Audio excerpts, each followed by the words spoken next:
Alhamdulillah wassalatu wassalamu ala Rasulillah wa ala alihi wa sahbihi wa mawalah wa la hawla wa la quwata illa billahi wa ba'du. Kita lanjutkan kajian kita, masih membahas kitab Minhajul Muslim, dan kita masuk pada pasal yang ke-12, iman kepada qada dan juga qadar Allah subhanahu wa ta'ala. Pembahasan ini adalah pembahasan yang sangat penting sekali,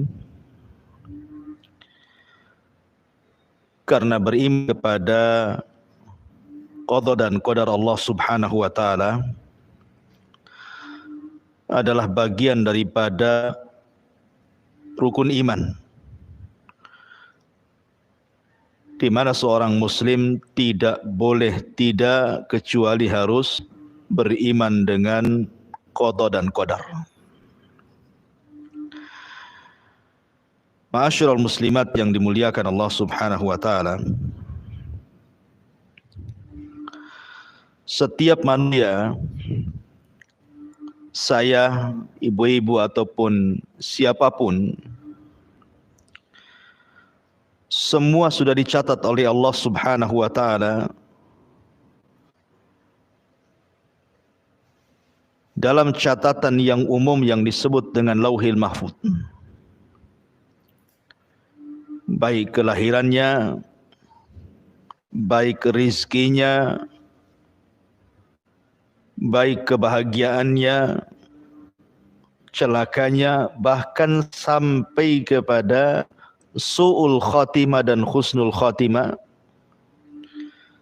semua dicatat Allah subhanahu wa ta'ala. Dari sini Allah subhanahu wa ta'ala berfirman dalam surah Al-Qamar ayat 49, Inna kulla syai'in khalaqnahu biqadar.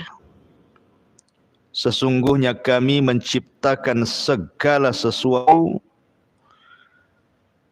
itu ditentukan dengan takdir Allah subhanahu wa ta'ala. Bahkan tidak ada orang yang lepas daripada catatan takdir. Semua makhluk yang Allah subhanahu wa ta'ala ciptakan, termasuk kita, tidak ada yang lepas daripada takdir Allah subhanahu wa ta'ala. Lalu apa faedahnya? Seorang muslim itu harus beriman dengan qada dan qadar itu. Begini Bu ya, di masyarakat terutama di orang-orang awam, terkadang di antara mereka apabila ditimpa musibah, apakah musibah berupa kelaparan, susah ekonomi, meninggal orang yang dicintai, kenakalan anak-anak, atau musibah-musibah yang lainnya. Terkadang musibah-musibah itu dijadikan oleh manusia sebagai itab ilallah, celaan kepada Allah subhanahu wa ta'ala.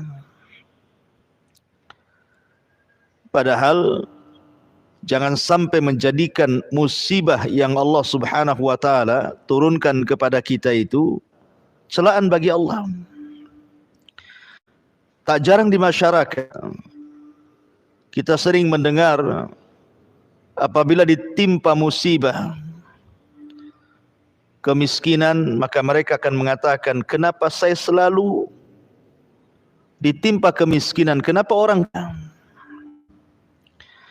atau orang yang ditimpa penyakit yang berkepanjangan Terkadang dia menyalahkan Allah Subhanahu wa ta'ala dan mengatakan, kenapa asyik aku saja yang kena penyakit ini? Kenapa orang lain tidak? Atau mungkin perceraian, atau mungkin kenakalan anak-anak. Terkadang objek yang disalahkan itu adalah Allah Subhanahu wa ta'ala. Padahal semua sudah ditakdirkan Allah Subhanahu wa ta'ala. Harusnya kalau seandainya seorang mendapatkan musibah dari Allah Subhanahu wa ta'ala, dia meminta kepada Allah untuk Allah selesaikan musibah ini. Karena Allah yang membuat musibah, Allah yang mengangkatnya. Makanya Allah mengatakan, ma asaba mim musibatin illa biidznillah. Tidak ada sebuah musibah pun yang menimpa seorang manusia kecuali semua karena izin dari Allah Subhanahu wa ta'ala. Kemungkinan Allah Subhanahu wa ta'ala ingin mengangkat derajat orang tersebut. Kemungkinan Allah Subhanahu wa ta'ala ingin menghapuskan dosa-dosa orang tersebut. Atau kemungkinan Allah sedang menegur karena dia sudah melampaui batas dari ketentuan Allah dan Rasulnya. Harusnya kembali kepada kita, bukan menyalahkan pencipta kita. Makanya salah satu yang bisa melapangkan dada ketika saat-saat Allah memberikan musibah kepada kita itu, yang paling besar adalah karena adanya keimanan kepada qadha dan qadar Allah Subhanahu wa ta'ala, bahwa apa yang sedang kita alami hari ini itu sudah dicatat 500 tahun sebelum Allah Subhanahu wa ta'ala menciptakan langit dan bumi, apalagi menciptakan kita. Makanya kemudian Allah Subhanahu wa ta'ala berfirman, ma asaba min musibatin fil ardi wala fi anfusikum illa fi kitabin min qabli an nabra'aha inna dzalika 'ala Allahi yasir. Tiada satupun bencana yang menimpa bumi dan pula yang menimpa pada dirimu, melainkan telah ditulis di dalam kitab Lauhil Mahfuz sebelum kami menciptakannya. Sesungguhnya yang demikian itu mudah bagi Allah Subhanahu wa ta'ala. Jadi kalau seandainya seseorang mengalami musibah, maka orang yang beriman kepada qada dan qadar, maka dia tidak akan terlena dengan kesedihan. Dia tidak akan berterusan sedih terus, tidak mungkin.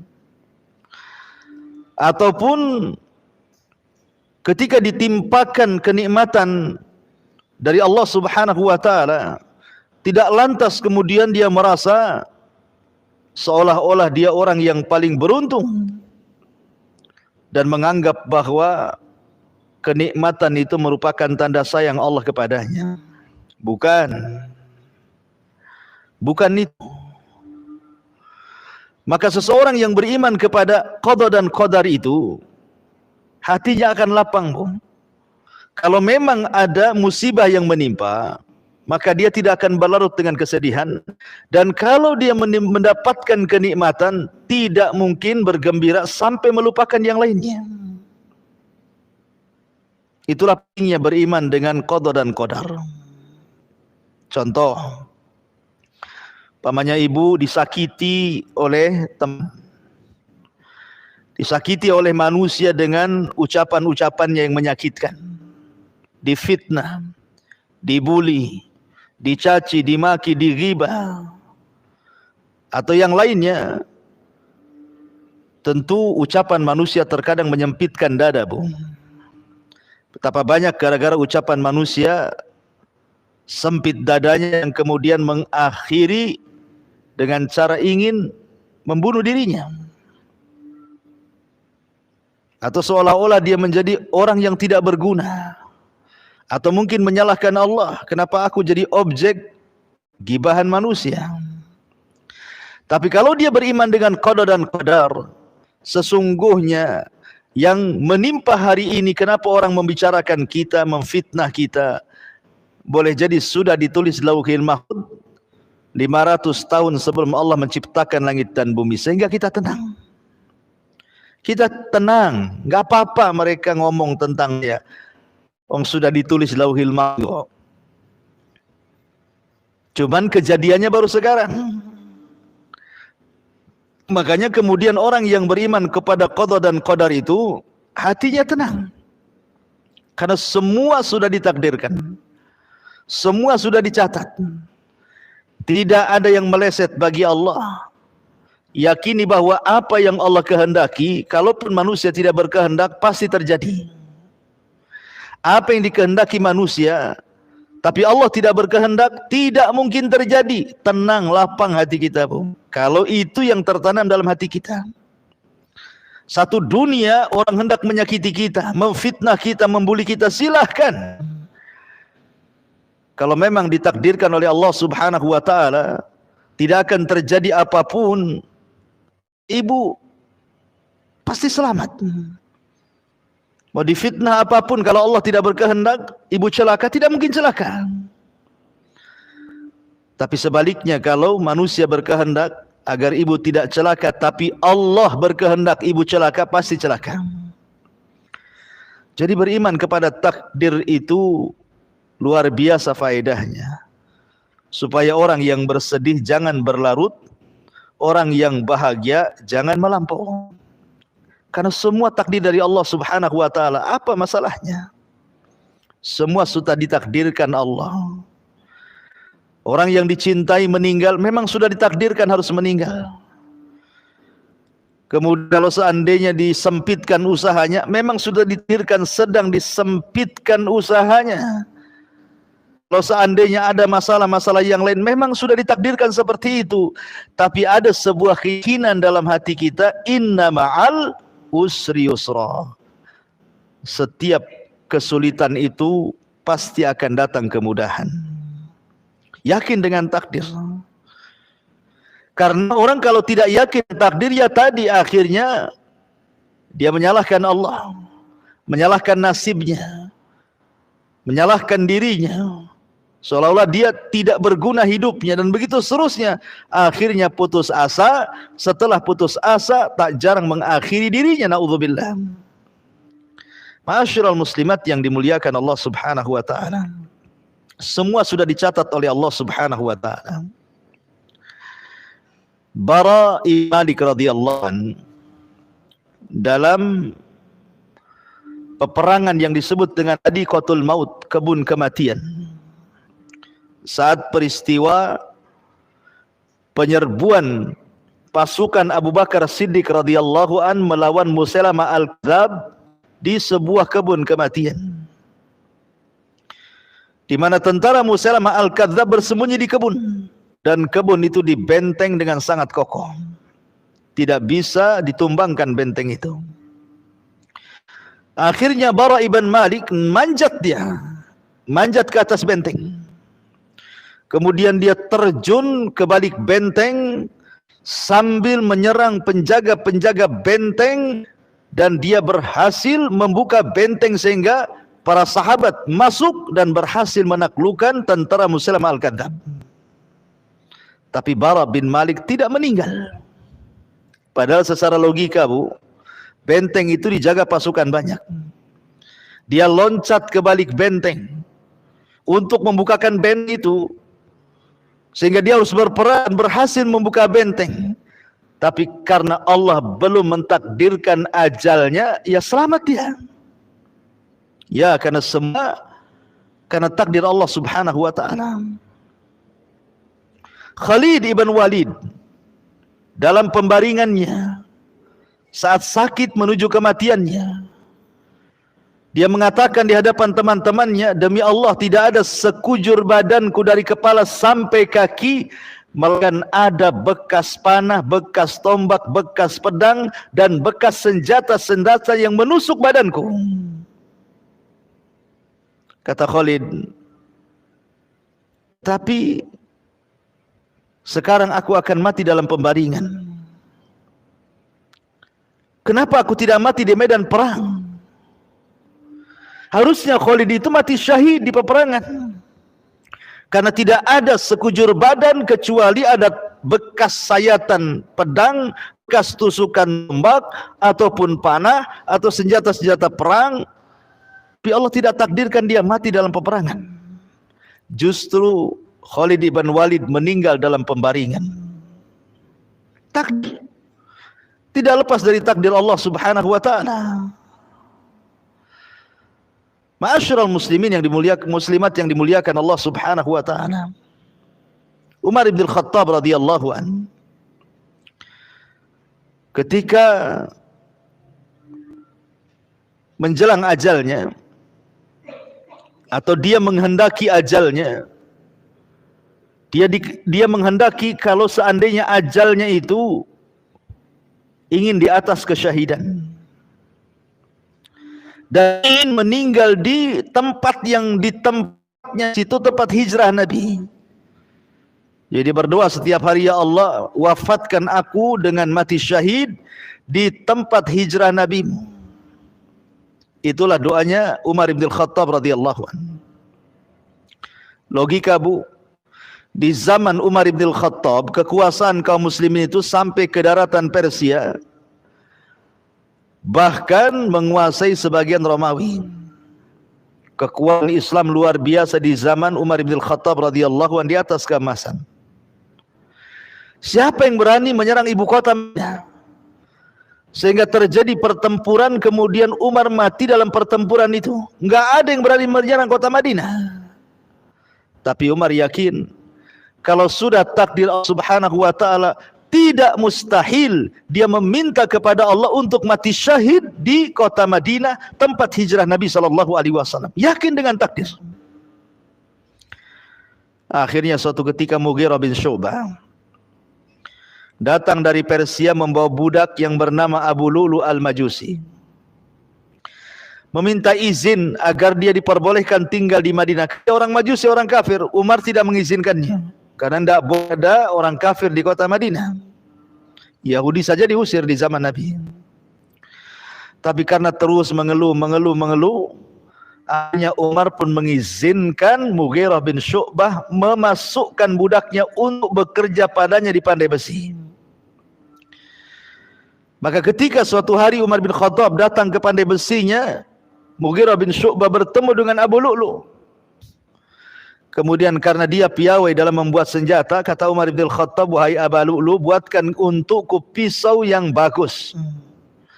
Kata Abu Lu'lu, siap wahai Amirul Mukminin, aku akan siapkan dan buatkan pisau yang bagus, pedang yang bagus, bahkan pisau ini akan dibicarakan barat dan timur.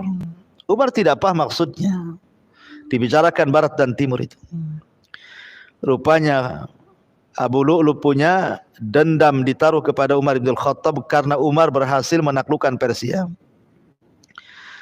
Maka di suatu malam ketika Umar sedang sholat subuh, Abu Lu'lu masuk dalam barisan saf salat subuh tanpa ada yang mengenali. Ketika sudah rakaat pertama, dia sudah di saf pertama, akhirnya dia tusuk Umar bin Khattab dari belakang beberapa tusukan. Dengan sebab itu Umar bin Khattab meninggal dunia. Ditusuk Abu Lu'lu. Dan keinginan Umar untuk mati syahid Allah kabulkan. Di tempatnya Rasul Allah kabulkan. Dia dibunuh oleh seorang Majusi yang tidak pernah sujud dan kepada Allah, dia kafir. Makanya ketika Umar bin Khattab bertanya kepada Ibnu Umar, man qatalani, siapa yang membunuhku wahai Ibnu Umar? Maka putranya mengatakan, Aba Lu'lu ya abi, Abu Lu'lu ya abi. Kata Umar, apakah budaknya Mughirah? Iya, kata Ibnu Umar.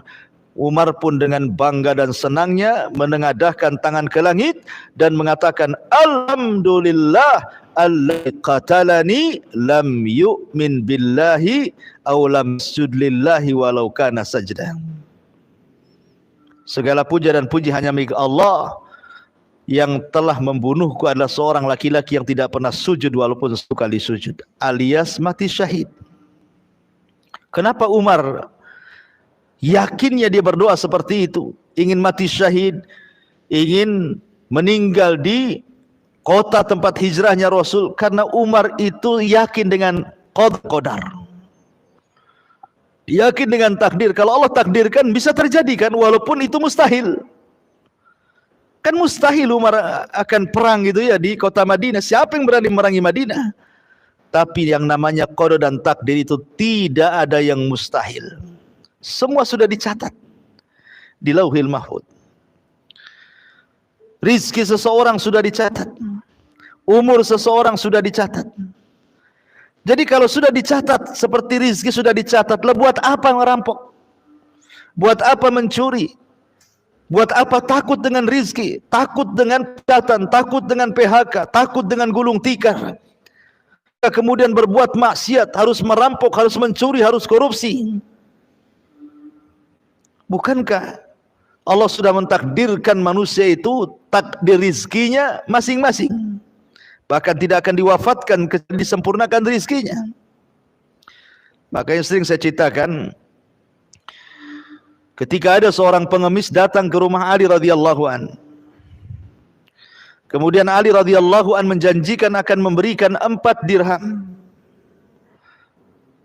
atau 4 dinar.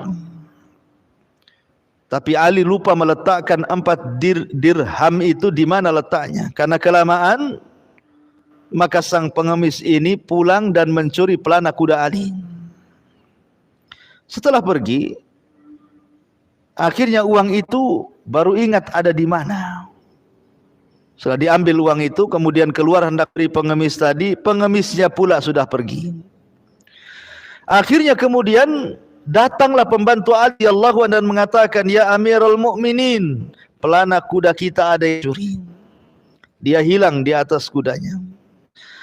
Maka Ali radhiyallahu anhu mengatakan, "Kalau begitu aku memiliki 4 dirham. Kau ke pasar, belilah pelana baru." Akhirnya kemudian pembantunya Ali pun berangkat untuk mencari pelana baru dan membeli di pasar dengan uang 4 dirham itu. Atau 4 dirham itu. Dapatlah ada orang yang menjual pelana. Rupanya yang menjual pelana itu adalah pencuri tadi. Karena memang pencuri ini tidak mau pelana, dia mau uang, makanya dijual. Rupanya ketika dia menjual pelana, ketemu pula dengan pembantunya Ali dan tidak tahu kalau itu pelana kudanya Ali yang dicuri. Setelah tawar-menawar, jatuhnya 4 dirham. Pulanglah pembantu Ali ini dan memberitahu Amirul Mukminin bahwa sudah membeli pelana. Tiba-tiba Ali radhiyallahu an ketika melihat pelana itu, dia mengatakan, "Bukankah ini kita yang hilang? Siapa yang mencurinya? Dari mana kau membelinya? Bagaimana sifat-sifatnya?" Maka kemudian khadimnya Ali mengatakan, "Saya beli di orang yang sifat-sifatnya seperti ini, seperti itu." Kata Ali radhiyallahu an, "Allahu Akbar, Allahu Akbar Ali. Sungguh dia telah bersegera dalam kemaksiatan. Kalau dia mau sabar, tentu dia mendapatkan 4 dirham dengan cara yang halal. Tapi karena dia tidak sabar, dia pun mendapatkan uang 4 dirham dengan cara yang berdosa. Sama-sama 4 dirham. Kalau dia mau sabar, Ali akan memberikan secara tulus. Tapi karena dia tidak sabar, dia mencuri. Kemudian dia pun sama dapat uang yang akan diberikan Ali radhiyallahu an, sama-sama 4 dirham. Jadi kalau memang rizki Allah itu 4 dirham, mau cari dengan cara halal, mau cari dengan cara haram, pun segitu, karena sudah ditetapkan rizki atas Lauhil Mahfuz. Kenapa harus tergesa-gesa mencari yang haram? Kenapa tidak mencari yang halal? Kenapa tergesa-gesa harus maksiat? Kenapa tidak mencari yang taat? Bukankah hasilnya juga sama?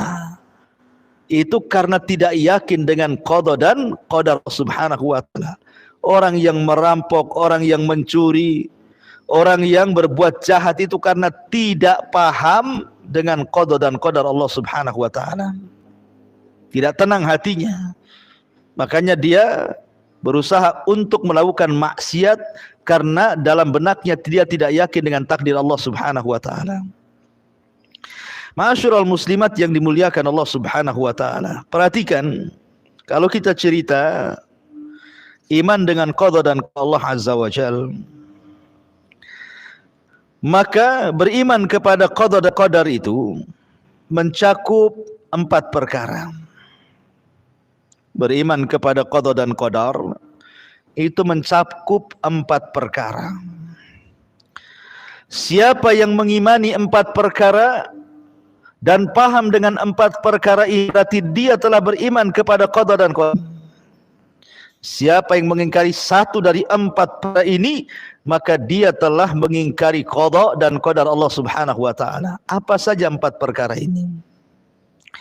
Yang pertama, al-ilmu. Ilmu. Beriman bahwa Allah Subhanahu wa taala alim, memiliki pengetahuan segala sesuatu makhluk yang diciptakannya, baik secara global ataupun secara perinci. Jadi Allah Subhanahu wa taala Maha tahu yang telah, yang sedang, yang akan datang, bahkan kalau seandainya terjadi sesuatu yang mustahil sekalipun, pasti Allah tahu. Itulah pengetahuan Allah Subhanahu wa taala. Allah Maha tahu. Tahu kebutuhan kita itu apa, Allah tahu. Sehingga kalau Allah Maha tahu dan kita yakin Allah Maha tahu, lalu buat apa kemudian orang itu bersedih? Bukan Allah Maha tahu.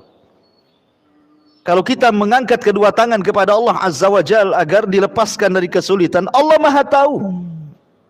Allah tahu akan hamba-hambanya, akan kita itu Allah tahu. Apa yang dihajatkan kita, apa yang tidak dihajatkan kita, Allah tahu. Sehingga ketika kita memiliki keyakinan bahwa Allah mengetahui atas segala sesuatu, tenang kita. Lah pengetahuan Allah Subhanahu wa taala dituangkan dalam catatan, dan tidak semuanya. Sebagian pengetahuannya diletakkan dalam catatan Allah Subhanahu wa taala yang diletakkan di Lauhil Mahfuz. Jadi Allah sudah mencatat di ilmunya segala sesuatu yang akan terjadi sampai kiamat kita. Ketika Allah Subhanahu wa taala menciptakan pena ataupun qalam, maka Allah katakan, catatlah segala sesuatu yang akan terjadi sampai kiamat dibangkitkan. Jadi semua sudah dicatat. Semua sudah dicatat. Kita ini sudah dicatat, rizki kita sudah dicatat, umur kita sudah dicatat, hidup dan mati kita sudah dicatat, bahagia dan celaka kita sudah dicatat, sul khotimah dan husnul khotimah sudah dicatat. Tetapi ingat, jangan pula dijadikan dalil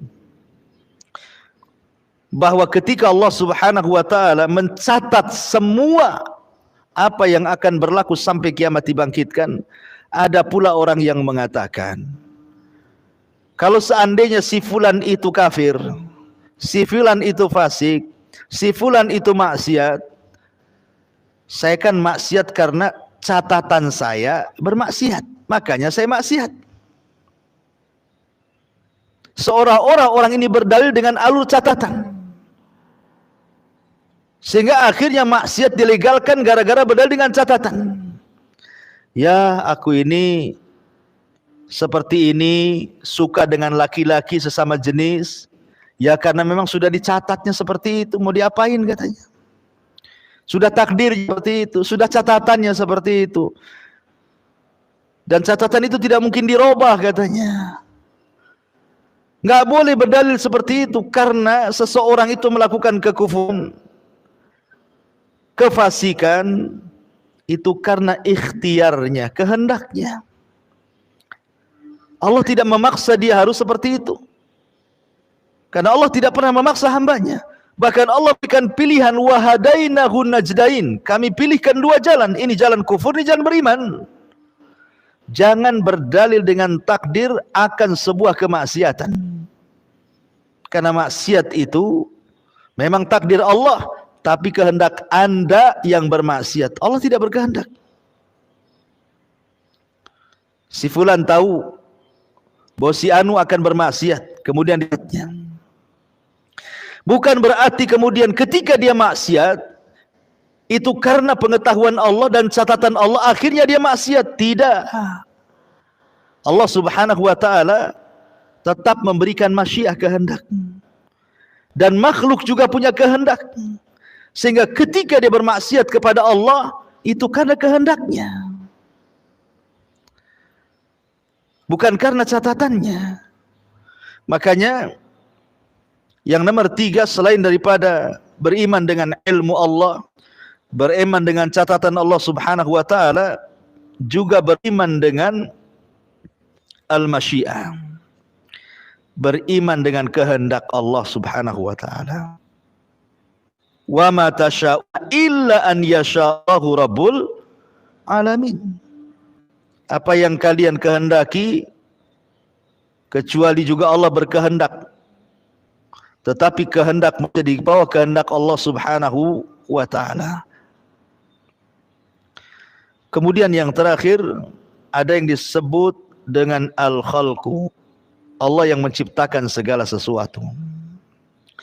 Jadi kalau Allah Subhanahu wa taala mengetahui, kemudian sebagian pengetahuannya dicatat, dan tidaklah Allah mencatat kecuali karena masyiah kehendaknya, kemudian diciptakannya, kemudian kita beriman dengan 4 perkara ini, tenang kita dibuatnya, karena masing-masing kita ini punya catatan. Ketika ibu dalam perut janin, kan datang tuh malaikat mencatat rizkinya, mencatat bahagianya, mencatat celakanya, mencatat sul khotimahnya, mencatat sul khotimahnya. Semua sudah dicatat. Atas kehendak Allah dan atas ilmu dari Allah Subhanahu wa taala. Kemudian Allah Subhanahu wa taala menciptakan hal yang sudah ditulis berdasarkan ilmunya, berdasarkan kehendaknya, maka jadilah sebuah peristiwa. Mungkin ibu diejek orang, mungkin ibu dihina orang, mungkin ibu digibah orang. Ya, tenang saja, karena tidak lepas daripada takdir Allah Subhanahu wa taala. Lisan mereka juga yang menggibah ibu itu tidak keluar dari takdir. Lisan orang yang menggibah ibu itu loh tidak keluar dari takdir. Walaupun dia mencaci, memaki untuk mencelakakan kita, sampai dia kemudian membuat isu hoax kemana-mana, ucapan dia tidak lepas dari takdir Allah. Walaupun dia ngompor sana, ngompor sini supaya ibu celaka, ibu dibenci, kalau Allah tidak berkehendak nggak akan terjadi. Capek saja dia ngomong ember ke sana kemari. Jadi kita tidak lepas dari takdir, sebagaimana dia pun tidak lepas dari takdir. Lah ketika itulah tenang kita, karena semua tidak lepas dari takdir masalahnya. Jadi apapun yang dikeluarkan dari lisan orang yang menyakiti kita tidak keluar dari takdir Allah Subhanahu wa taala. Ma'asyiral muslimat yang dimuliakan Allah Subhanahu wa taala. Maka penting sekali beriman dengan qada dan qadar Allah Subhanahu wa taala. Karena semua sudah dicatat dalam takdirnya. Ada yang disebut dengan takdir am, takdir umum. Dan itu semua ditulis di Lauhil Mahfuz. Kita ada di situ, Abu Bakar ada di situ, Nabi ada di situ, semua ada di situ. Itu takdir am namanya, takdir umum. Tapi kita punya takdir khusus yang disebut dengan takdir al-umri. Ketika kita berada di perut ibu kita 4 bulan, maka datang malaikat, kemudian yu'mar bi arba'i kalimat, diperintahkan untuk mencatat 4 perkara. Bikatbi rizkihi, rizkinya, wa ajalihi, ajalnya, wa amalihi, amalannya, wa syakiyyin aw sa'idin, celaka dan bahagianya, sul khotimah dan husnul khotimahnya, semua sudah dicatat. Jadi ada catatan khusus, hanya kita saja yang dicatat dari mulai lahir sampai mati. Ada catatan umum, kita bergabung dengan Umar, Abu Bakar, Utsman, Ali dan sahabat-sahabat dan juga para mazhab Syafi'i, Ahmad dan semua manusia dikumpulkan dalam satu catatan umum namanya. Tapi ada catatan khusus. Catatan kita saja. Lah catatan umum itulah yang nanti kita akan dipermalukan di hadapan manusia di padang mahsyar. Karena kita akan digabungkan dengan orang-orang baik, digabungkan dengan para nabi, digabungkan dengan para sahabat, digabungkan dengan para tabi'in, digabungkan dengan para tabi'in, digabungkan dengan para madzhabul arba, digabungkan dengan para orang-orang saleh, para siddiqun dan begitu seterusnya. Nanti akan terjadi pembacaan catatan umum itu. Baru kita sadar, duhai kiranya apalah aku dibandingkan Abu Bakar, dibandingkan Umar. Gak ada apa-apanya. Itu catatan umum. Malu kita dibuatnya di hadapan manusia. Tapi ada catatan khusus yang Allah Subhanahu wa taala mengatakan, Iqra kitabak. Baca catatanmu. Baca catatanmu. Kalau dia mengambil dengan tangan kanannya, dengan bangganya dia mengatakan, ha umuqra'u kitabiyah. Oh, dengan bangganya dia mengatakan, baca ini catatanku nih. Semua baik.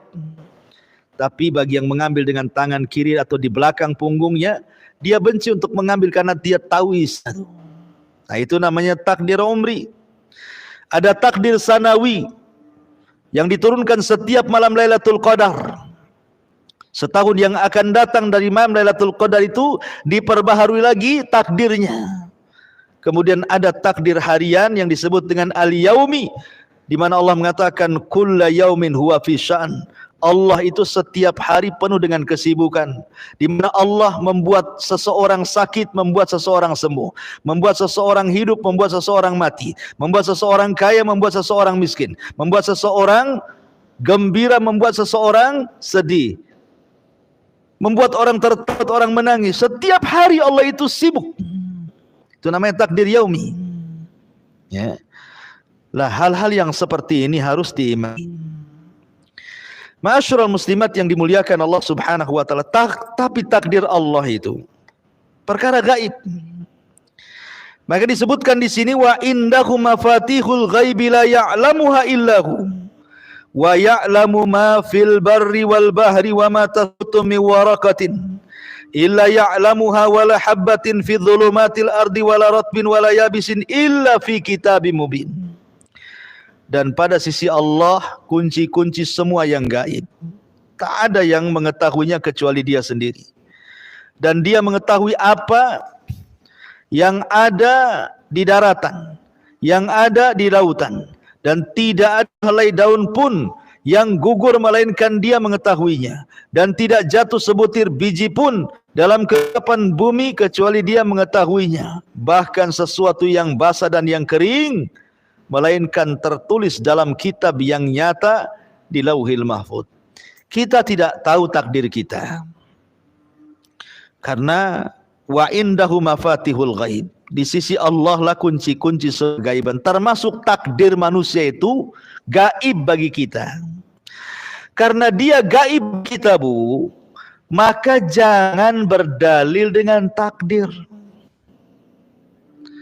Ada seorang sahabat datang kepada Nabi SAW, ya Rasulullah, kalau saya takdirnya di neraka, buat apalah aku beramal?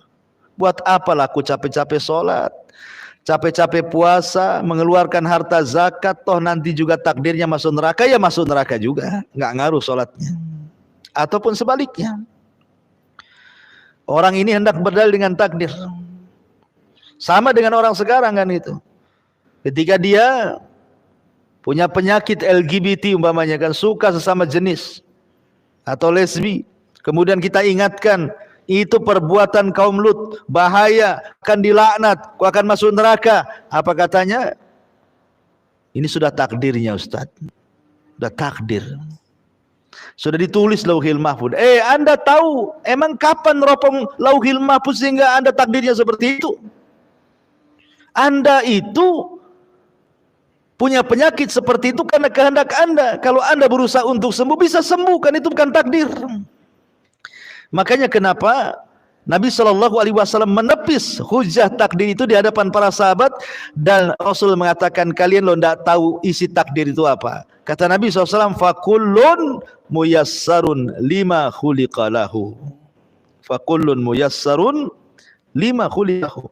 Kalian semua sudahlah, i'malu, beramallah, kalian akan dimudahkan sesuai dengan apa yang telah diciptakan kepada kalian, ditakdirkan kepada kalian. Kalian akan dimudahkan sesuai dengan takdir kalian. I'malu, beramal saja. Kemudian Nabi SAW membacakan, fa amma a'ta wattaqa wa saddaqa bil husna fasanuyassiruhu lil yusrah. Adapun orang yang suka memberi dengan ilmunya, dengan hartanya, dengan pengetahuannya, dalam rangka mengikhlaskan diri kepada Allah, takwa, dan dia percaya dengan sorga dan juga nikmatnya, fasanuyassiruhu lil yusra. Sudah mudah langkahnya, Allah mudahkan. Mudah dia salat, mudah dia puasa, mudah dia sedekah, Allah mudahkan lagi. Jadi kalau seandainya seseorang itu melaksanakan salat 5 waktu, rajin dia, kemudian setelah itu dia berusaha untuk menempel dengan yang sunnah-sunnah, mulai qiyamul lail dia lakukan, duha dia lakukan, terus akhirnya nambah lagi dengan sunnah-sunnah yang lainnya, kemudian merembet ke puasa, merembet ke sedekah, merembet ke yang lainnya, maka kalau itu terus setiap hari kita perbaiki ibadah kita, makin ditambah, pasti Allah akan akhiri kita seperti itu. Kita akan meninggal di atas ibadah. Tapi kalau sehari-hari orang itu bermaksiat, jadi Allah akhiri seperti itu. Yang jelas bahwa kata Rasul, i'malu, beramal solehlah, karena kalian akan dimudahkan sesuai dengan takdir kalian. Makanya kenapa Allah Subhanahu wa taala berfirman, fa idza faragta fansab wa ila rabbika farghab. Kalau sudah melakukan amal soleh yang satu, maka beranjak kepada amal soleh yang kedua. Apabila yang kedua sudah selesai, beranjak kepada yang ketiga. Apabila yang ketiga selesai, beranjak kepada yang keempat. Seperti Abu Bakar Siddiq radhiyallahu anhu, dia puasa dalam satu hari. Di hari yang sama dia mengikuti jenazah. Di hari yang sama dia cari orang sakit kemudian menjenguknya. Di hari yang sama dia memberikan sedekah kepada fuqara wal masakin. Begitulah Abu Bakar Siddiq radhiyallahu anhu, dan orang yang terus seperti itu akan diakhiri seperti itu. Tapi orang yang tidak seperti itu, justru dia menyibukkan diri dengan maksiat, boleh jadi dia akan diakhiri seperti itu, di atas kemaksiatan kepada Allah. Karena orang itu diwafatkan sesuai kebiasaannya.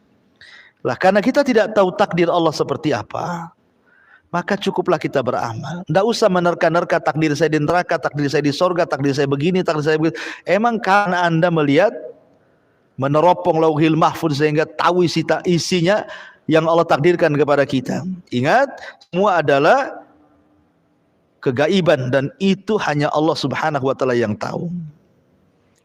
Ma'asyiral muslimat yang dimuliakan Allah Subhanahu wa taala. Dalam sebuah hadis, di sini Nabi SAW bersabda, inna ahadakum yujma'u khalquhu fi batni ummihi arba'ina yawman nutfatan, thumma yakunu alaqatan mithla dhalik, thumma yakunu mudghatan mithla dhalik, thumma yursalul malaku fayanfukhu fihi ruha wa yu'maru bi arba'i kalimat bi katbi rizqihi wa ajalihi wa amalihi wa syaqiyyun aw sa'idun fawalladzi la ilaha illa ghairuh. Inna ahadakum la ya'malu bi amali ahlil jannah hatta ma yakunu bainahu wa bainaha ila dhira' fayasbiqu alaihi alkitab fayamalu bi amali ahlin nar fayadkhuluha wa inna ahadakum la ya'malu bi amali ahlin nar hatta ma yakunu bainahu wa bainaha illa dhira' fayasbiqu alaihi alkitab fayamalu bi amali ahlil jannah fayadkhuluha. Sesungguhnya kata Rasul, setiap kamu dikumpulkan penciptaannya dalam perut ibumu selama 40 hari dalam kondisi segumpal sperma, kemudian menjadi segumpal darah, selama 40 hari berikutnya, kemudian menjadi segumpal daging selama 40 hari berikutnya, artinya genap 4 bulan. Kemudian diutuslah kepadanya seorang malaikat untuk meniupkan ruh padanya, dan ia diperintahkan untuk mencatat 4 perkara, mencatat rizkinya, mencatat ajalnya, mencatat amalnya, dan mencatat bahagia dan celakanya. Kemudian Rasul mengatakan, demi zat yang tiada Tuhan yang berhak disembah kecuali Dia, sungguh ada kalanya seseorang darimu benar-benar mengamalkan amalan ahli sorga, sehingga ketika jarak antara dia dengan sorga tinggal 1 hasta, namun takdirnya telah mendahuluinya, lalu dia beramal dengan amalan ahli neraka sehingga dia masuk ke dalam neraka. Dan ada seseorang di antara kamu yang mengamalkan amalan penduduk neraka, namun ketika jarak antara dia dengan neraka tinggal 1 hasta, takdirnya pun telah mendahuluinya, maka dari itu pun dia amalkan amalan ahli sorga sehingga dia memasukkan, Allah masukkan dia ke dalam sorga. Lihat, semua sudah dicatat dan semua sudah ditakdirkan Allah Subhanahu wa taala. Ada yang dohirnya, Bu, dohirnya ahli solat, ahli puasa, ahli ngaji, ahli haji, dohirnya. Tetapi batinnya kan tidak tahu, Bu. Rupanya dia mengamalkan amalan itu karena riya, karena ingin dilihat orang, dipuji orang. Padahal kalau seandainya dia mengamalkan karena Allah, tentu jarak dia dengan sorga itu tinggal 1 hasta. Tapi karena amalan yang ia lakukan itu dalam rangka riya, akhirnya yang tinggal 1 hasta itu tidak menjadikan dia masuk sorga, justru dia masuk neraka.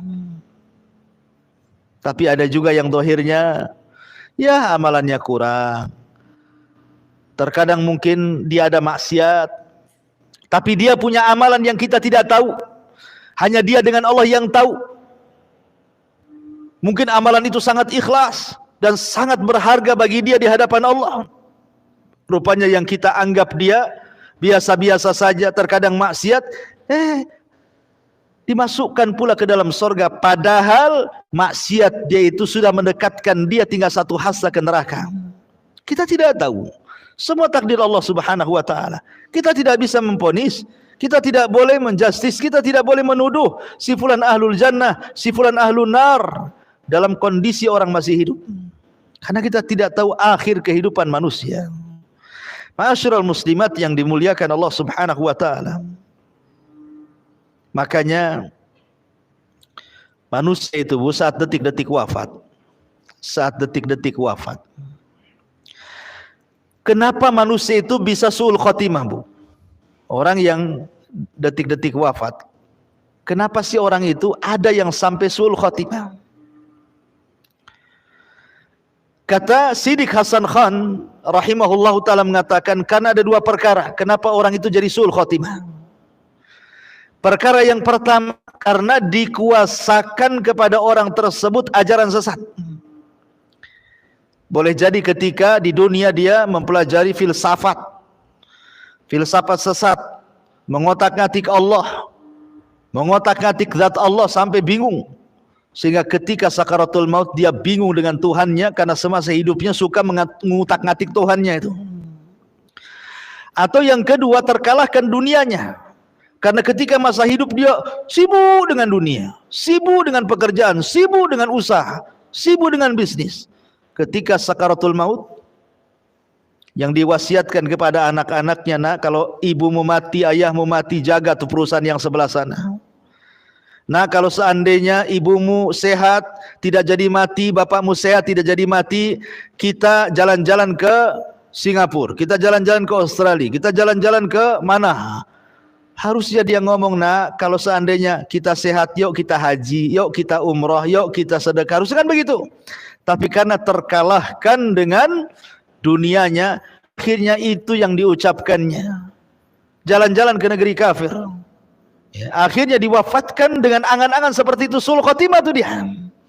Makanya Rasul mengatakan, i'malu fa kullun muyassarun lima khuliqa. Sudah, banyak beramal solehlah, supaya jangan diakhiri dengan su'ul khotimah. Kemudian hadis yang kedua yang dicantumkan mu'alif rahimahullahu ta'ala, hadis Ibnu Abbas radhiyallahu anhu.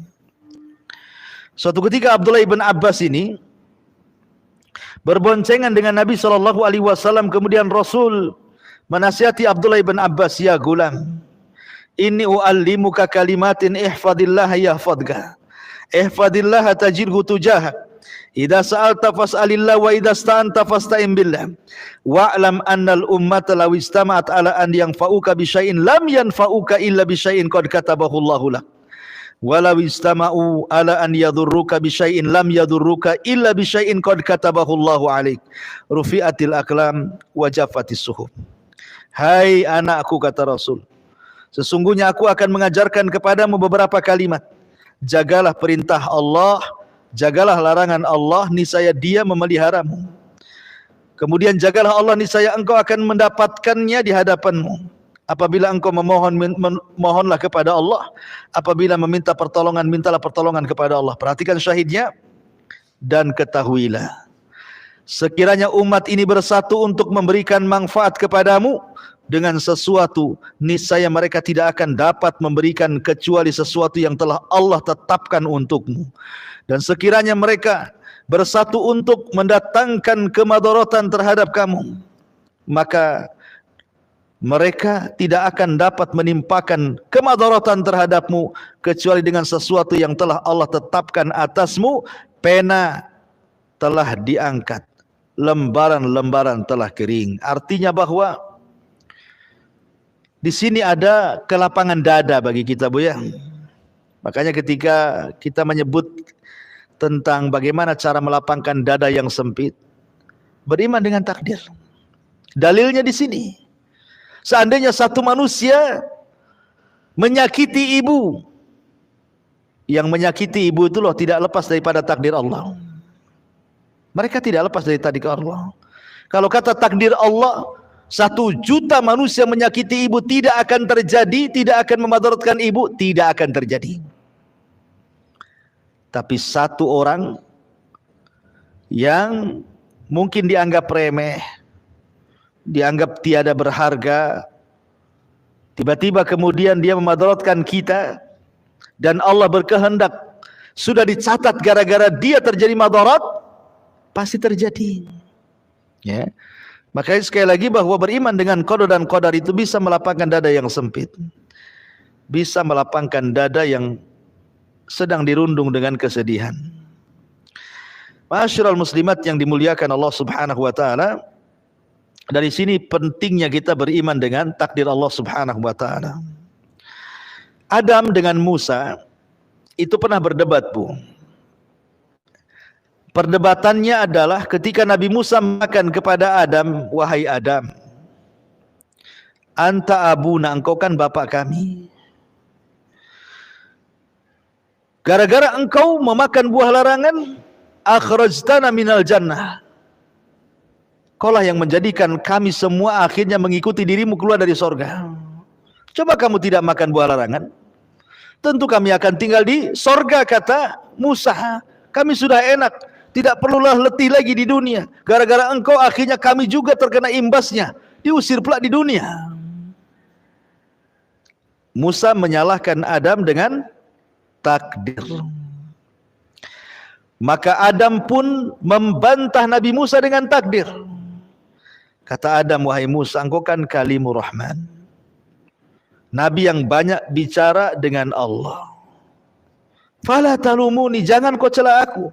Saya ingin tanya kepadamu, adakah dalam kitab Tauratmu bahwa Adam akan maksiat kemudian akan terusir dari sorga? Ada enggak dalam kitab Tauratmu kalimat seperti itu? Maka Musa mengatakan ada. Kata Adam, kalau gitu jangan kau cela aku, celalah Tauratmu. Karena Tauratmu lebih dulu dicatat oleh Allah Subhanahu wa taala daripada Allah menciptakan diriku. Coba di Tauratmu tidak ada kalimat itu, aku tidak mungkin memakan buah larangan dan tidak mungkin pula diusir dari sorga. Karena Tauratmu yang mengatakan seperti itu, makanya aku terusir dari sorga dan memakan buah larangan. Masing-masing berhujah dengan takdir. Tapi Adam bisa mengalahkan hujahnya Nabi Musa. Ya. Jadi jangan berhujah dengan takdir. Yang sudah berlalu, sudahlah berlalu. Jangan diingat-ingat kembali. Itu semua tidak lepas dari takdir Allah Subhanahu wa taala. Nah, sekarang ini hadapi masa depan. Yang sekarang, yang lalu ya sudahlah berlalu. Ma'asyiral muslimat yang dimuliakan Allah Subhanahu wa taala, sehingga seseorang itu dilarang berhujah dengan takdir. Karena orang itu berbuat sesuai kehendak kita. Walaupun kehendak kita tetap dibawa ke Allah Subhanahu wa taala. Wallahu a'lam, ini diantara pembahasan beriman dengan takdir. Mungkin bisa baca sendiri Bu ya. Karena kalau kita terangkan satu persatu juga butuh waktu yang panjang. Silahkan kalau ada yang mau bertanya.